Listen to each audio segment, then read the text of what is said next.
Republican Party has spent months narrowing down its pool of possible presidential candidates. But during this time, one name has continued to stick at the front of every conversation: Donald Trump.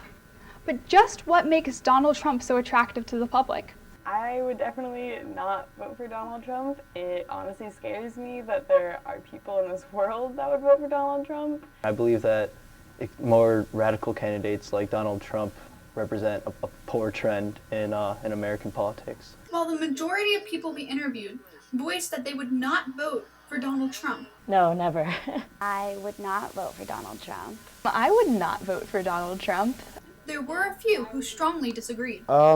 So right now I think that he has a lot of support, and I don't necessarily want to throw my support behind somebody who doesn't have a shot in winning. And while I don't agree with all of his policies, I think I follow the common narrative where he says what he thinks, and that's what I like to hear from a candidate. While Trump continues to make headlines, some of his supporters believe that the media is giving him a bad image despite the benefits of his policies. When you really look at his policies, you can see that what he's trying to do is to put Americans first.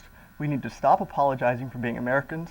We need to make America great again, and we need to make sure that what happened in Europe is not going to happen in America. We also interviewed Dr. Mark Hetherington of the Political Science Department to see what his thoughts were regarding the Trump phenomenon. You know, he's not encouraging people to be respectful of the other side. You know, he's not, in a sense, reassuring, the public, as leaders usually do, that things are going to be all right. Instead, he seems to be almost encouraging, the conflict and, what's turning into violence at his rallies. And he seems inclined, instead of to reassure the fears and anxieties that people have, rather to stoke them, because he benefits from all of that fear and anxiety that seems to be in the electorate right now.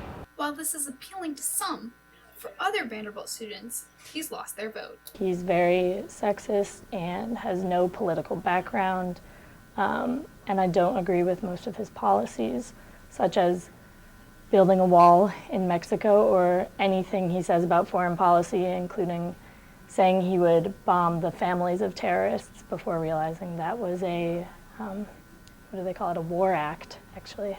Now, until the next U.S. president's election, these conversations are going to continue to cycle. But until that time, the question remains, would you vote for Donald Trump? Do you stand for what he stands for? This is Samantha Smith reporting for VTV News.